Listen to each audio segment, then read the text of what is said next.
السلام عليكم ورحمة الله.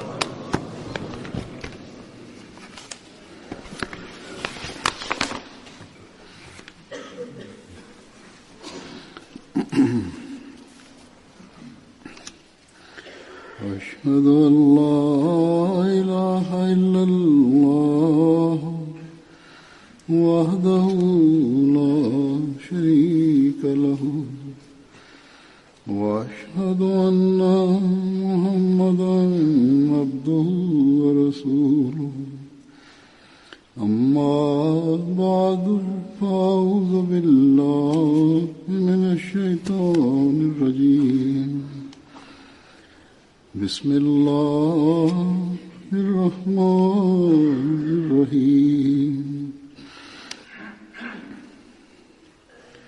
الحمد لله رب العالمين الرحمن الرحيم مالك يوم الدين إياك نعبد وإياك نستعين اهدنا الصراط المستقيم صراط الذين أنعمت عليهم غير المغضوب عليهم ولا الضالين.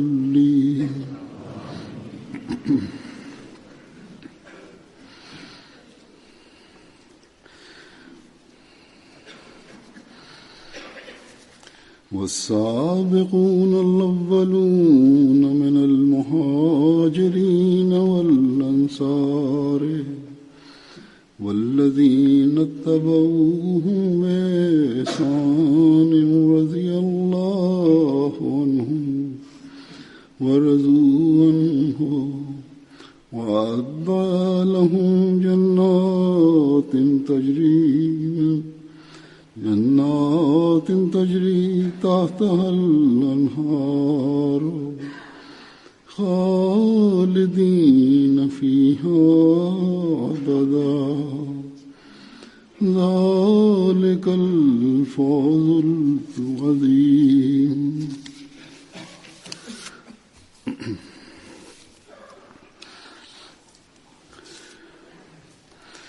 और मुहाजिरीन और अंसार में से सब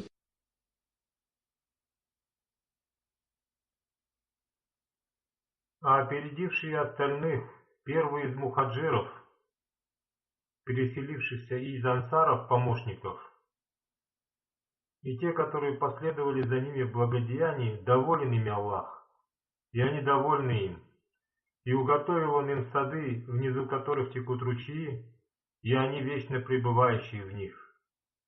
Это и есть великий успех.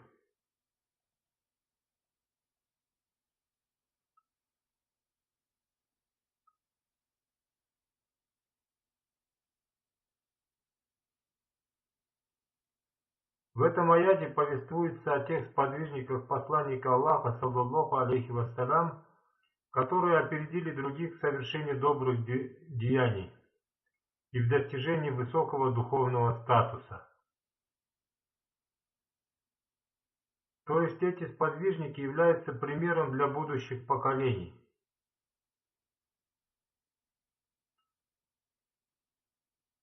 Это те люди, которые уверовали первыми и оставили пример для следующих поколений, чтобы мусульмане следовали их примеру.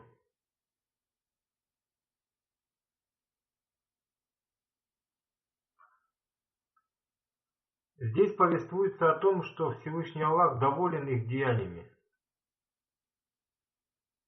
Эти сподвижники поставили перед собой главную цель – обрести довольство Всевышнего Аллаха. И Всевышний Аллах был доволен их деяниями.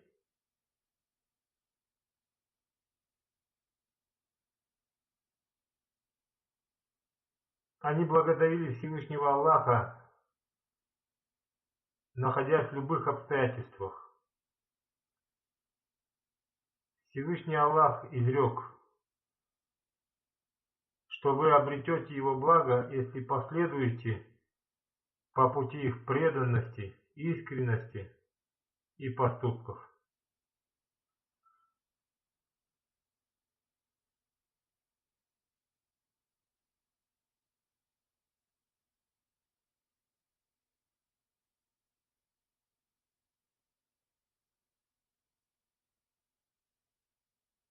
Всевышний Аллах о высоком статусе сподвижников,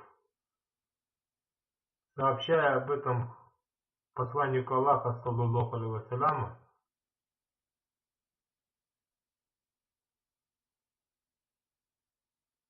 одним словом, в одном из хадисов Хазрат Умар ибн аль-Хаттаб радиаллаху анху рассказывает, что посланник Аллаха, саллаллаху алейхи вассалям, изрек: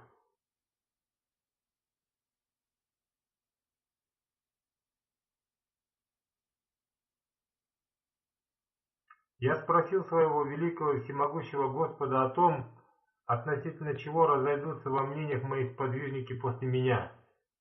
И Аллах внушил мне в откровении: о Мухаммад, поистине твои сподвижники у меня занимают такое же место, какое занимают звезды на небе. Одни из них освещают других. И тот, кто последует за тем, в чем они разногласят,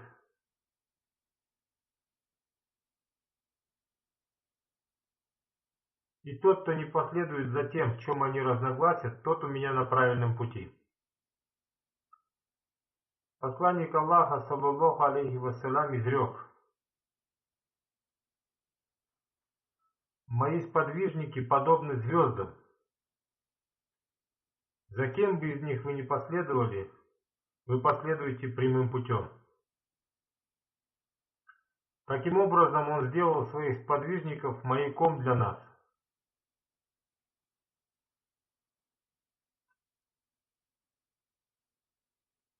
Повествуя о статусе сподвижников посланника Аллаха, саллаллаху алейхи вассалям,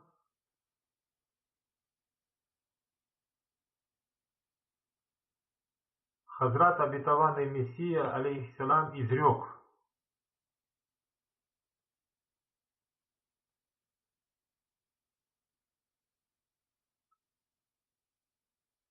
сподвижники на пути Всевышнего Аллаха и его посланника, саллаллаху алейхи вассалям, показали такую праведность, что услышали голос Всевышнего Аллаха: доволен Аллах ими, и они довольны им. Сподвижникам посланника Аллаха, саллаллаху алейхи вассалям, был дарован такой статус, что его совершенство невозможно описать словами. Быть довольным Аллахом — это не дело человека.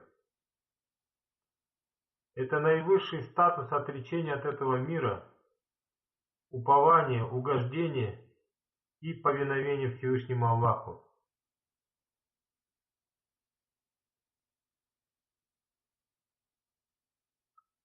После достижения этого статуса у человека не остается никаких жалоб на Всевышнего Аллаха. Довольство Всевышнего Аллаха зависит от совершенной преданности, праведности, высочайшей святости и совершенного повиновения человека Богу. Из этого становится ясным то, что сподвижники посланника Аллаха, саллаллаху алейхи вассалям, преодолели все ступени духовного пути и познания. Далее Хазрат обетованный Мессия, алейхиссалям, изрек: очистите свое сердце, чтобы Всевышний Аллах был доволен вами, и чтобы вы тоже были довольны им. У вас не должно оставаться никакой жалобы на Всевышнего Аллаха, то есть вы должны совершенным образом проявить свою праведность, правдивость, преданность и святость.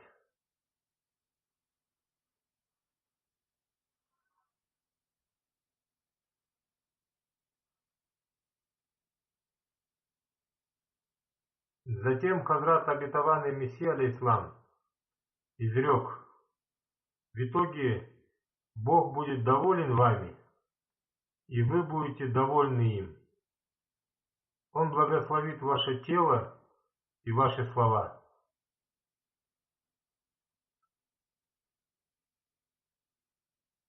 Одним словом, сподвижники являются для нас примером. Если даже у них есть какие-то разногласия, то все равно Всевышний Аллах назвал их достойными подчинения и сияющими звездами.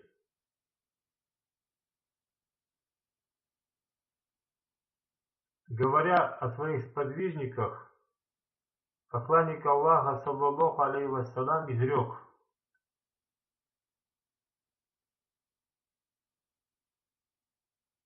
«Не упрекайте моих сподвижников. Меня любит тот, кто любит их. Тот, кто ненавидит их, ненавидит и меня. Тот, кто причиняет им боль, причиняет боль и мне. Тот, кто причинил мне боль, причинил боль Всевышнему Аллаху, и Всевышний Аллах накажет их».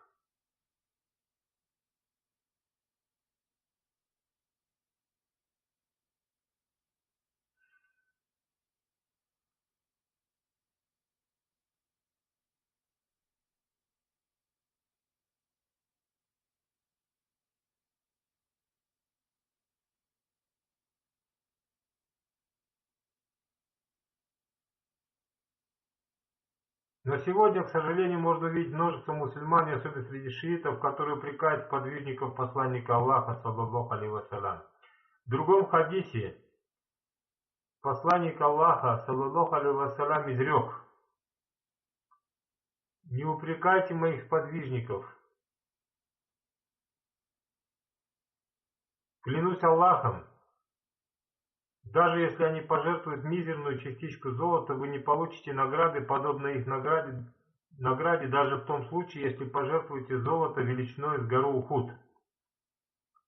То есть они являются для нас примером, и мы должны всегда следовать их примеру.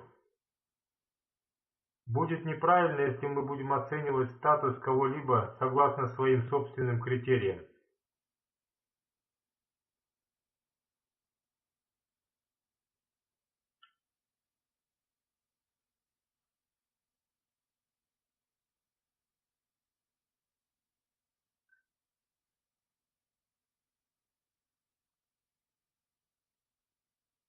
Рассказывая о статусе сподвижников посланника Аллаха, саллаллаху алейхи вассалям, Хазрат обетованный Мессия алейхиссалам изрек: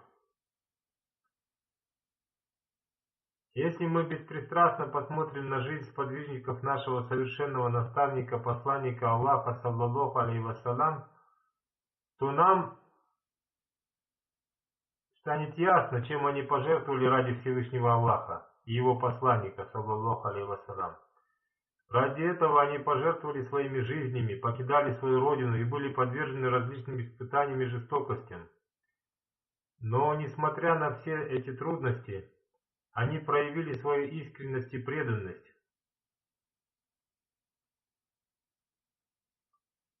Что побудило их к такой жертвенности? К этому их побудила страсть истинной любви к Богу. Лучи этой любви озарили светом их сердца. Поэтому, если вы сравните сподвижников посланника Аллаха, саллаллаху алейхи вассалям, с соратниками любого другого пророка, то вы не сможете найти примеров, подобных тому, как он учил их и очищал их души. Какую ненависть к мирской жизни они проявляли и с каким мужеством они жертвовали своими жизнями ради этого. Такой статус присущ только сподвижникам посланника Аллаха, саллаллаху алейхи вассалям. Всевышний Аллах описал картину их любви друг к другу следующими словами, следующими двумя предложениями: «И соединил он сердца их любовью». Если бы ты истратил все, что есть на земле, не смог бы ты соединить сердца их, но Аллах соединил их. Соединение их сердец не случилось бы даже в случае траты горы золота. В настоящее время существует община обетованного Мессии, и она должна стать подобной общине сподвижников посланника Аллаха, саллаллаху алейхи вассалям. Разве вы не являетесь таковыми? Всевышний Аллах поведал о том, что у Хазрата обетованного Мессии, алейхиссалам, будут такие сподвижники, который будет подобный сподвижникам посланника Аллаха, саллаллаху алейхи вассалям. Сподвижники посланника Аллаха, саллаллаху алейхи вассалям, ради истины покинули свою родину, пожертвовали имуществом и всем, что у них было. Вы часто слышали о поступке хазрата Абу Бакра Саддыка, радзияллаху анху. Однажды, когда было повелено пожертвовать имущество на пути Всевышнего Аллаха, он принес все свое имущество. Посланник Аллаха, саллаллаху алейхи вассалям, спросил у него, что он оставил у себя дома. Он ответил: у себя дома я оставил имя Аллаха и его посланника, саллаллаху алейхи вассалям. Посланник Аллаха, саллаллаху алейхи вассалям, изрек: как ты, будучи вождем Мекки, будешь покрывать свое тело только одеялом? Разве ты наденешь на себя одеяние нищих? Вы должны понять, что эти люди были мучениками на пути Всевышнего Аллаха. Это про них было написано: рай находится под тенью меча. Однако для нас не существует таких трудностей, потому что на нас возложена обязанность отменить религиозные войны, поскольку в период имама Махди не будет религиозных войн. Затем, повествуя об образе жизни сподвижников, хазрат обетованный Мессия, алейхиссалам, изрекает: посмотрите, разве сподвижники посланника Аллаха, радзияллаху анхум, любили комфортную жизнь и изысканную пищу, что в итоге и одержала верх над неверными? Никоим образом. В предыдущих писаниях также повествуется о том, что они будут проводить ночи в молитвах и будут из числа тех, кто соблюдает посты. Они проводили ночи в поминаниях и размышлениях. Ниже следующие аяты священного Корана дают полное описание того, как они провели свою жизнь. И приготовьте для них сколько вы сможете из сил и конских разъездов на границе, чтобы устрашать ими врага Аллаха и вашего врага. О вы, те, которые уверовали, терпите и будьте терпимыми, и стойко охраняйте пределы.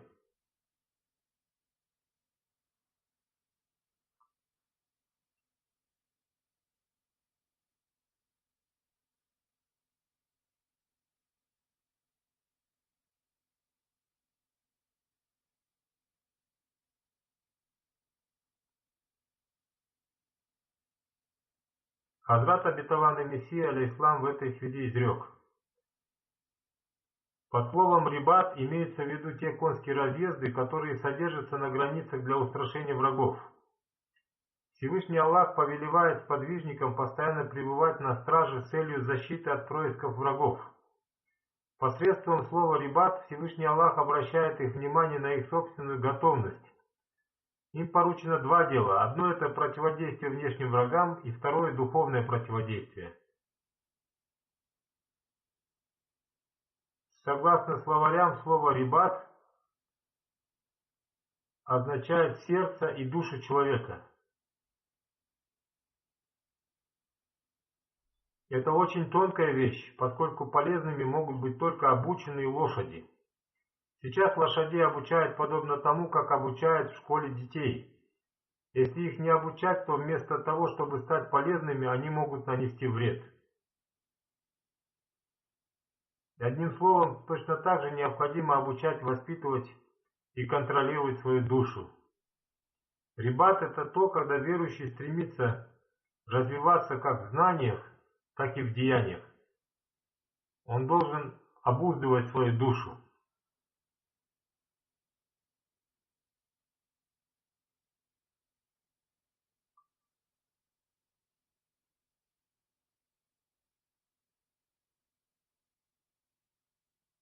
Сейчас я расскажу вам о том, каким был пример сподвижников благодаря Святому Духу посланника Аллаха, саллаллаху алейхи вассалям.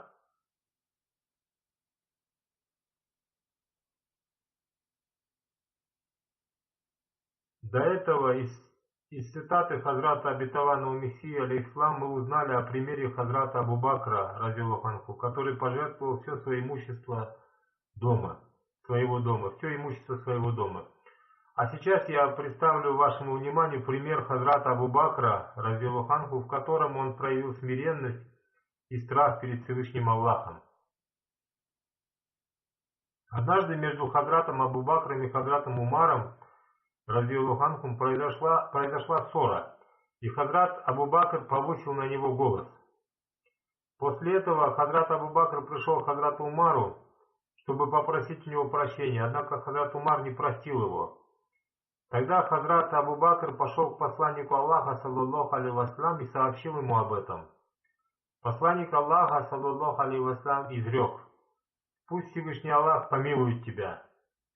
В это время Хазрат Умар также почувствовал свою ошибку и пошел к дому Хазрата Абу Бакра, но не найдя его в доме, он тоже пошел к посланнику Аллаха, саллаллаху алейхи вассалям. Когда посланник Аллаха, саллаллаху алейхи вассалям, увидел его глаза покраснели от гнева. Увидев это, Хазрат Абу Бакр, упав на колени, сказал: «О посланник Аллаха, не гневайтесь на него, это была моя ошибка». Таким образом, они оба проявили свою стыдливость.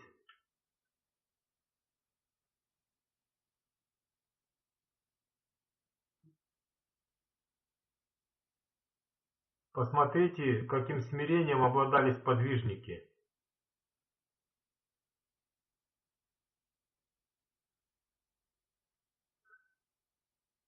Это было то святое общество,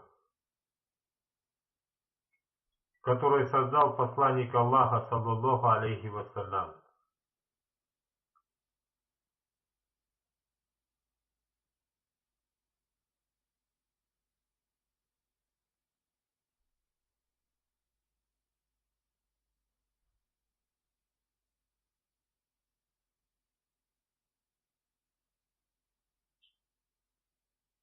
Произошло еще одно событие, которое показывает смиренность Хазрата Умара, разъяллаху анху.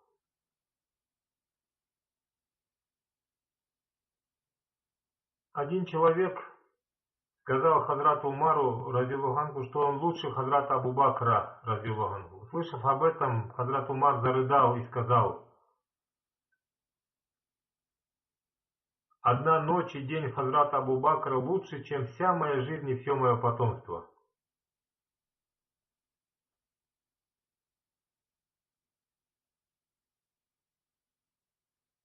Затем Хазрат Умар, разъяллаху анху, спросил этого человека: «Сказать ли вам, что это за ночь и день?» Этот человек сказал: «Да, скажите». Хазрат Умар, разъяллаху анху, сказал: «Это та ночь, когда он сопровождал посланника Аллаха, саллаллаху алейхи вассалям, во время совершения хиджры. И это тот день, когда после смерти посланника Аллаха, саллаллаху алейхи вассалям, арабы отказались от молитвы и уплаты заката. Однако он, вопреки моему мнению, решился на джихад против них. И Всевышний Аллах, даровав ему успех в этом деле, доказал его истинность».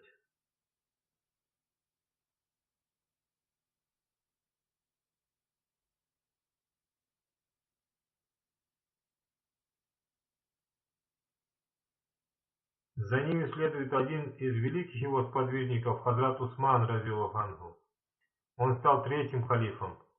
Он был самым сострадательным человеком и обладал многими хорошими другими качествами. Хазрат Айша, разъяллаху анха, сказала: «Хазрат Усман был очень сострадательным человеком.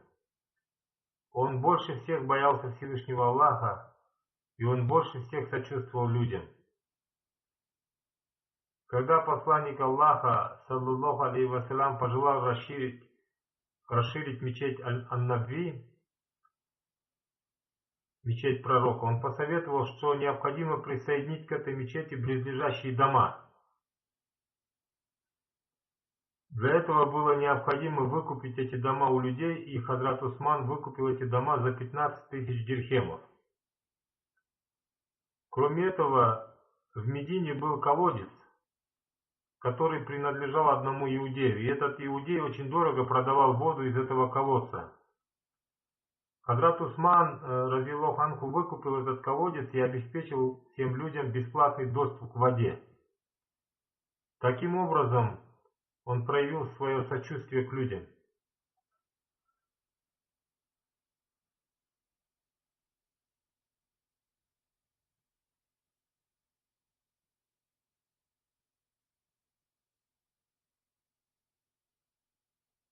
Затем следует Хазрат Али, радиллаху анху. Однажды Хазрат Амир Муавия попросил одного человека рассказать ему о хороших качествах Хазрата Али. Этот человек сказал: «Сможете ли вы выслушать то, что я скажу вам?» Амир Муавия ответил: «Да». Как нам известно, между Хазратом Али и Амиром Муавией было противостояние. Этот человек сказал: он был мужественным и сильным человеком, он всегда говорил решительные слова, он всегда поступал справедливо, он был источником знаний и мудрости. Он ненавидел мирские развлечения и предпочитал одиночество в ночное время. То есть он любил молиться ночью. Он рыдал перед Всевышним Аллахом и был размышляющим человеком. Он вел простой образ жизни, подобно нам. Клянусь Аллахом, я не мог говорить перед ним открыто по причине моей любви и близости к нему. Он любил религиозных людей и был близок к неимущим людям. Он не давал возможности могущественным людям лгать перед ним.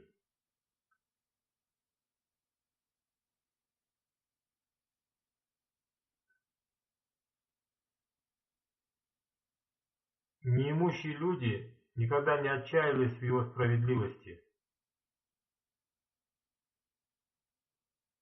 Таковыми были его качества.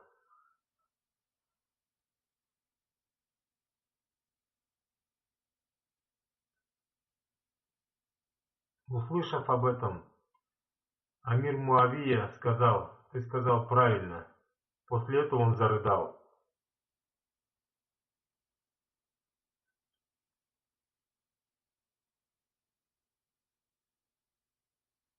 Еще одним сподвижником посланника Аллаха, саллаллаху алейхи вассалям, был Хазрат Абдурахман бин Ауф, радиллаху анху. Он тоже пожертвовал много имущества ради ислама. Он был известным и успешным торговцем. Однажды один человек услышал, что Хазрат Абдурахман бин Ауф, обходя вокруг Каабы, возносил следующую мольбу: «О Аллах, спаси меня от скупости моей души». Этот человек сказал: «Когда я его увидел, я понял, что это был Хазрат Абдурахман бин Ауф».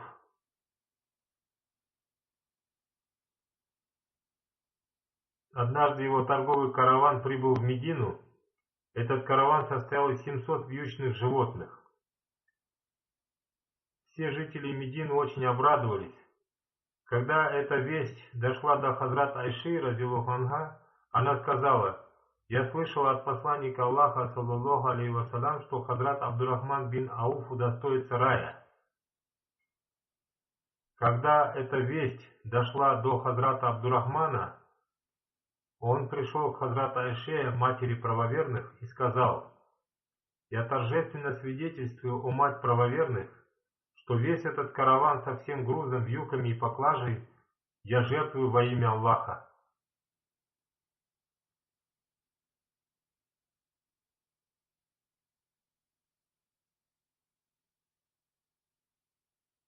Однажды у Халида бин Валида возникла ссора с Хазратом Абдурахманом бин Ауфом. В этой связи посланник Аллаха, саллаллаху алейхи вассалям, изрек: «О Халид, не говори плохо о моих сподвижниках, поскольку никто не сможет обрести ту награду, которую обрел Хазрат Абдурахман, проводя свои дни и ночи в деле джихада, даже если он пожертвует на пути Аллаха золото величиной в гору Ухуд». Следующим сподвижником посланника Аллаха, саллаллаху алейхи вассалям, является Хазрат Саад бин Абу Вакас, радиллаху анху. Хазрат Саад повествует: «Когда я принял ислам, моя мать сказала, что мне придется отречься от ислама, поскольку в ином случае она пригрозила отказаться от пищи и питья до самой своей смерти. И она сказала, что после ее смерти люди будут упрекать меня в том, что именно я виноват в смерти своей матери. Я сказал своей матери, что так поступать нельзя, поскольку я в любом случае не откажусь от ислама. И она не притрагивалась к пище и питью в течение 3 дней. Через 3 дня его мать ослабела, и тогда Хазрат Саад сказал своей матери: «О моя мать! Даже если бы ты имела 1000 жизней и лишилась каждой этой жизни, требуя моего отречения от ислама, то даже в этом случае я все равно не отступлю от ислама». Увидев такую решимость сына, она стала есть и пить.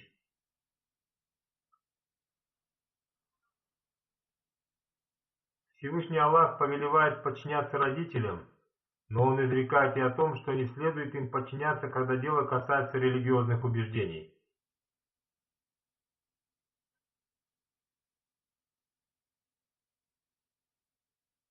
Хазрату Сааду посчастливилось также однажды охранять посланника Аллаха, саллаллаху алейхи вассалям. Хазрат Айша, радиллаху анха, повествует: после переселения посланника Аллаха, саллаллаху алейхи вассалям, обстановка в Медине все еще была неспокойной, и посланник Аллаха, саллаллаху алейхи вассалям, часто бодрствовал ночами. Однажды он изрек: «Как было бы хорошо, если бы какой-то раб Аллаха посторожил бы вместо меня, чтобы я немного поспал». Хазрат Айша, радиллаху анха, сказала: как только он сказал это, снаружи донеслось бряцание оружия. Посланник Аллаха, саллаллаху алейхи вассалям, спросил: «Кто это?» И снаружи донесся голос: «Это я, Саад. В моей душе возникла тревога за твою жизнь, и поэтому я пришел, чтобы охранять тебя». Посланник Аллаха, саллаллаху алейхи вассалям, поблагодарил его, вознес за него мольбу и затем отправился спать.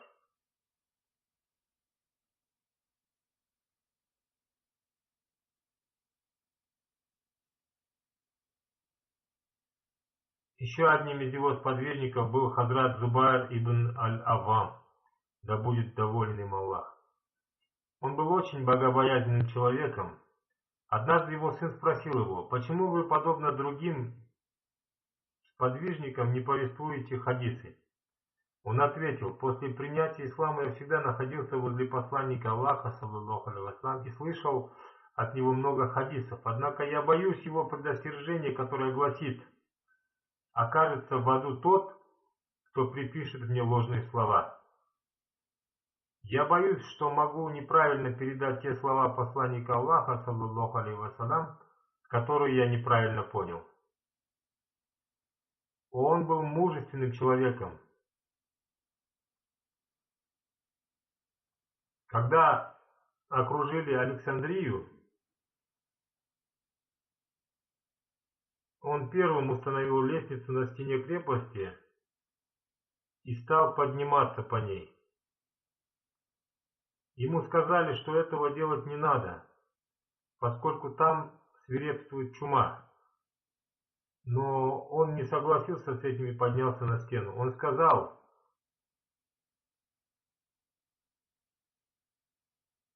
«Мы тоже пришли для того, чтобы нанести им удар».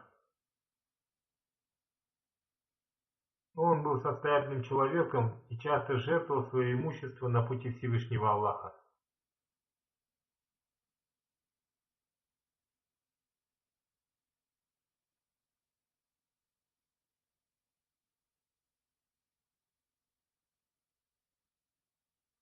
Следующим сподвижником был Хазрат Талха бин Убайдуллах, разъяллаху анху. Он был очень богатым человеком, и большую часть своего богатства он пожертвовал на пути Всевышнего Аллаха. Однажды он продал все свое имущество Хазрату Усману за 700 тысяч дирхемов и затем пожертвовал все эти деньги на пути Всевышнего Аллаха. Он обладал особым качеством гостеприимства. Однажды к посланнику Аллаха, саллаллаху алейхи вассалям, пришли 3 бедных человека. Посланник Аллаха, саллаллаху алейхи вассалям, спросил своих сподвижников, кто станет опекать этих людей. Хазрат Талха, разъяллаху анху, сказал: «Я буду опекать их», и увез их к себе домой. И он заботился о них до самой своей кончины. Он относился к ним как к членам своей семьи. Хазрат Талха разиаллаху анху очень хорошо исполнял свои обязанности в дружбе и братстве. Хазрату Каабу бин Малику был объявлен бойкот в связи с тем, что он не принял участие в битве при Табуке. Однако, когда Всевышний Аллах простил его, и он пришел в мечеть Ан-Набави, мечеть пророка, для встречи с посланником Аллаха, саллаллаху алейхи вассалям, Хазрат Талха выбежал ему навстречу, выражая свою любовь к нему. Впоследствии Хазрат Кааб рассказывал, что ни один другой сподвижник не поздравлял его так горячо, как Хазрат Талха.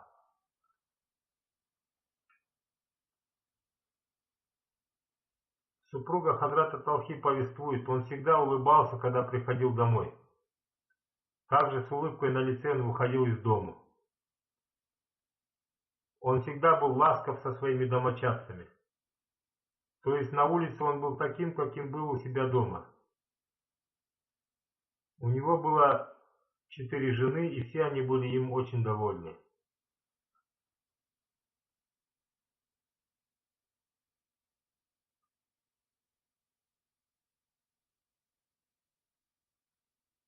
Далее его супруга повествует. Он не скупился, если его просили о чем-то. Но он подавал даже тем, кто не спрашивал. То есть он сам искал тех, кто нуждался в чем-то. Он благодарил тех, кто поступал с ним по-доброму, и он прощал тех, кто ошибался.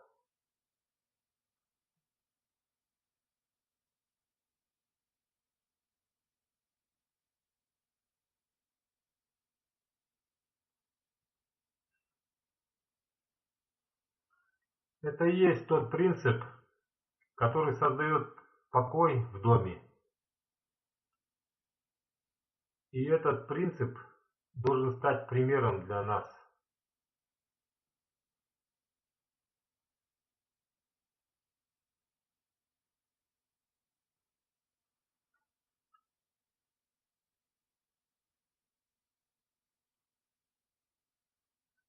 Следующий сподвижник — это Хазрат Абдулла бин Масуд, разиаллаху анху. Он беспрекословно подчинялся халифату. Хазрат Умар, разиаллаху анху, назначил его наместником с целью религиозного воспитания жителей Куфы.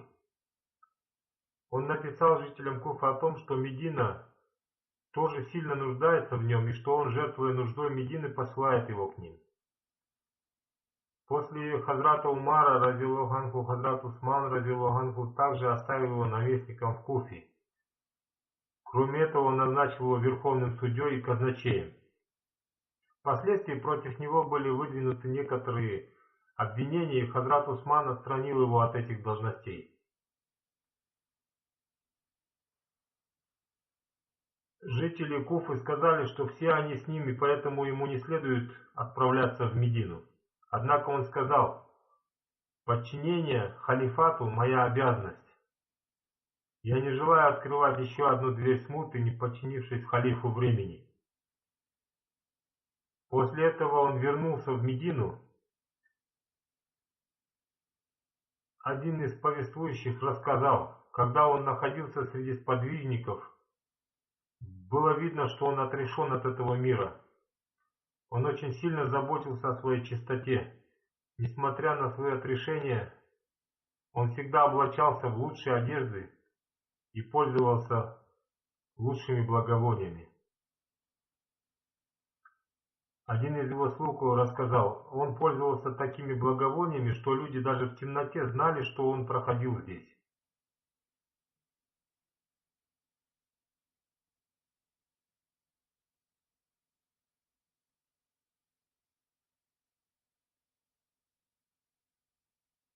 Затем следует сподвижник Хазрата Билял, сподвижник Хазрат Билял, разиаллаху анху.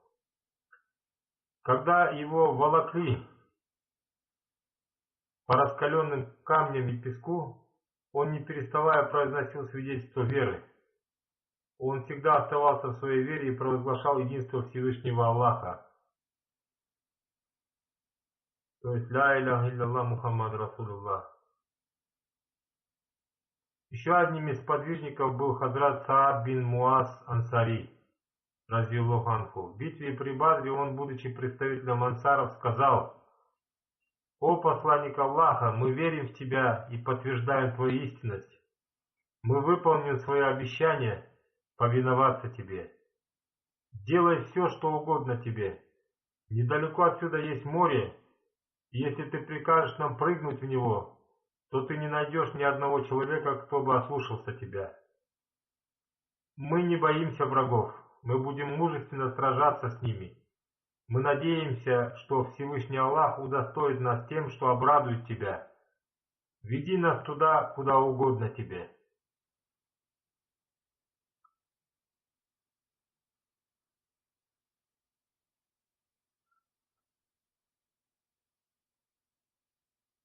Эти люди были из тех, кто выполнил все свои обязанности.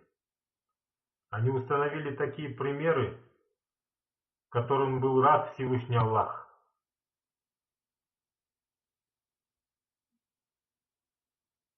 Я представил вашему вниманию лишь некоторые события из жизни сподвижников посланника Аллаха, саллаллаху алейхи вассалям. Пример этих людей достоин того, чтобы ему следовали. То есть пример этих людей достоин подражания.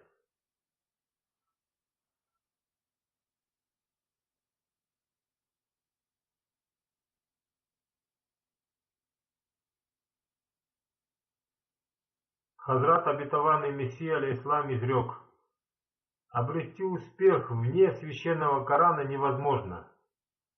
Думать об обретении такого успеха подобно построению воздушных замков. Эти люди ищут успех, подобный этому. Всегда ставьте перед собой пример сподвижников, разъяллаху анхум. Посмотрите, ведь когда они находились в подчинении посланника Аллаха, саллаллаху алейхи вассалям, и предпочли религию этому миру, в отношении них были выполнены все обещания Всевышнего Аллаха. Вначале противники насмехались над ними. Их противники насмехались над тем, что они не могли свободно передвигаться, не говоря уже об их притязании на царство в этом мире. Растворившись в подчинении посланнику Аллаха, саллаллаху алейхи вассалям, они обрели то, что не смогли бы обрести в течение веков. Они любили священный Коран и посланника Аллаха, саллаллаху алейхи вассалям, и днем и ночью стремились к подчинению. Они никогда не подчинялись ни одному из обычаев и традиций тех людей, которых они называли неверными. Пока ислам находился в таком состоянии, он обладал величием. Затем, говоря о статусе сподвижников, Хазрат обетованный Мессия алейхиссалам изрек: подобного примера преданности и подчинения, который показали сподвижники посланника Аллаха, саллаллаху алейхи вассалям, невозможно найти среди учеников других пророков. Священный Коран наполнен похвалой в их адрес за их поступки согласно повелению Всевышнего Аллаха. Написано, как они выбросили всю посуду с алкоголем после того, как они получили от Всевышнего Аллаха весть о запрете алкоголя. Они разбивали посуды с алкоголем до такой степени, что алкоголь тек ручьями, и после этого они никогда не притрагивались к алкоголю. Они стали твердыми противниками спиртных напитков. Посмотрите, какую сильную стойкость и подчинение они проявили. Они проявили такую преданность, любовь, уважение и страсть ради ислама, который никто никогда не проявлял. Почитайте о состоянии общины пророка Моисея, и вам станет ясно, что члены его общины неоднократно хотели побить его камнями. Апостолы Иисуса были слабыми в своей вере. Это признают и сами христиане. Сам Мессия в Евангелии называет их маловерующими. Они проявили в отношении своего учителя жестокую вероломность и показали пример предательства. Они оставили его в момент бедствия, один из них помог схватить его, второй из них проклял его. Однако сподвижники посланника Аллаха, саллаллаху алейхи вассалям, проявили преданность, они пожертвовали своей жизнью ради ислама. Всевышний Аллах свидетельствует о том, что они не колебались перед тем, как отдать свою жизнь на пути ислама. Они обладали каждым качеством, предписанным исламом. К примеру, они были поклоняющимися аскетами, щедрыми, мужественными и преданными. Такими качествами веры не обладает ни один другой народ. Далее Хазрат Обетованный Мессия, алейхиссалам, изрек: если мы посмотрим на время посланника Аллаха, саллаллаху алейхи вассалям, и его сподвижников, разилаллаху анхум, мы узнаем, что они были очень скромными людьми. Когда мы моем посуду, она становится чистой, и такими же чистыми были сердца этих людей. Из их сердец была удалена всякая грязь и ржавчина, и они сияли, будучи озаренными светом слов Всевышнего Аллаха, как будто истина, стоята воистину преуспел тот, кто очистил ее душу, засверкала в них.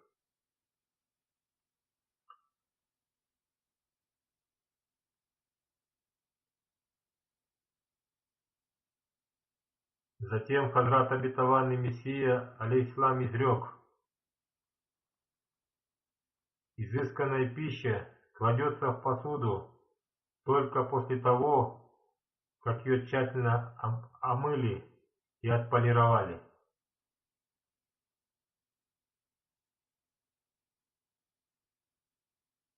Таким было состояние их сердец.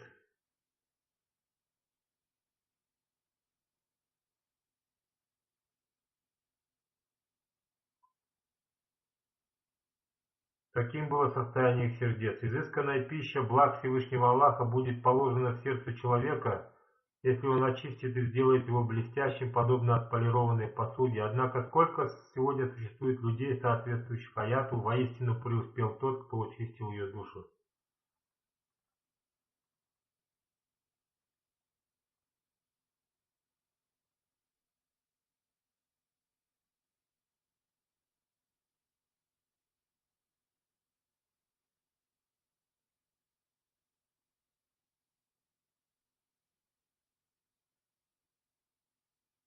Одним словом, нам необходимо стремиться исправлять себя.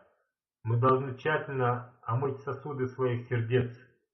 Нам необходимо это сделать, поскольку мы уверовали в Хазрата Обетованного Мессию, алейхиссалам, который был самозабвенно любящим посланником Аллаха, саллаллаху алейхи вассалям.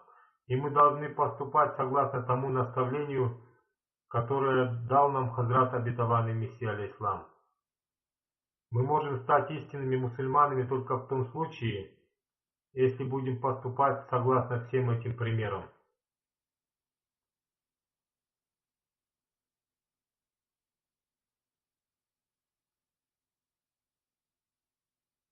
Пусть Всевышний Аллах одарит нас этой возможностью.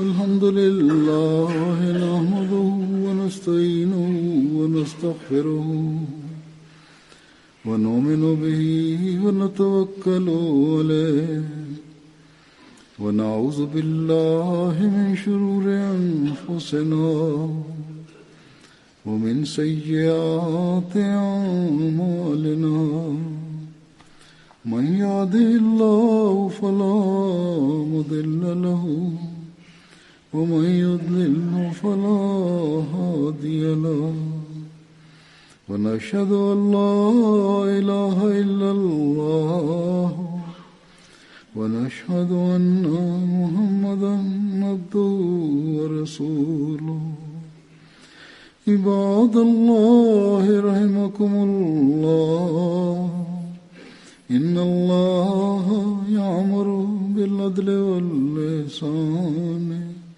وإيتاء ذي القربى وينهى عن الفحشاء والمنكر والبغي يعظكم لعلكم تذكرون اذكروا الله يذكركم وادعوه يستجب لكم ولذكر الله أكبر